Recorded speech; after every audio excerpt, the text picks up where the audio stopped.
And he tried to sell that, Beverly Hallberg. You know, the president was trying to sell tonight that he was on the path to bring this back. I mean, he waited 3.5 years. He said, and we've got the tape like 2.5 months ago, he did all he can do to close the border. And it was up to Congress. And then 2.5 months later, he does the executive order. And then he brags about the fact that it's slowing down the flow. Well, you could have done that 3.5 years ago, or better yet, you didn't have to undo the policies that Trump did. You could have stopped that. So a lot of disingenuousness as well from the president tonight, aside from the obvious.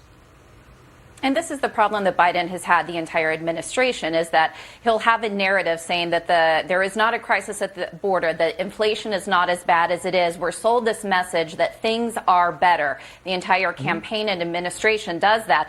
But people know their lived experience. They know what things cost. They see what's going on the border.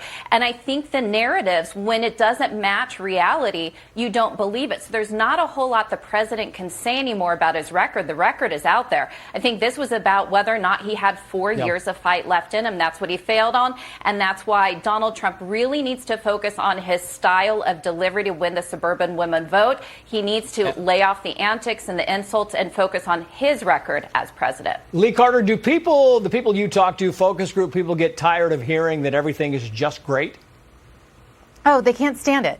I mean, there's nothing that people hate more than being told that their lived experience isn't reality. And I think that is a real issue that Joe Biden faces when he talks about the economy, when he talks about some of the immigration issues, et cetera. But I think, you know, that we were talking about a really good point there, that Donald Trump does have to focus on some of his style, because he got some criticism for his attacks on Joe Biden, for his not answering of questions, and for some of the things that he did as well.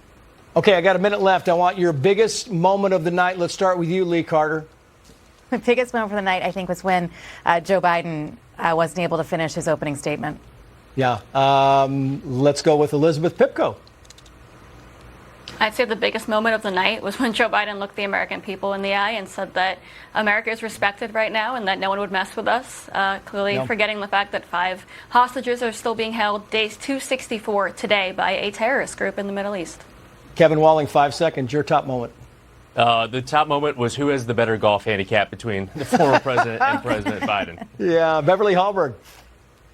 The soundbite that's going to be played was when Trump said, "I don't understand what you just said, and I don't think you do either." Yeah, Steve Hilton. That was my favorite, but I got to say the top moment was the first 10 seconds when you realize that it's all over for Joe Biden. Jessica.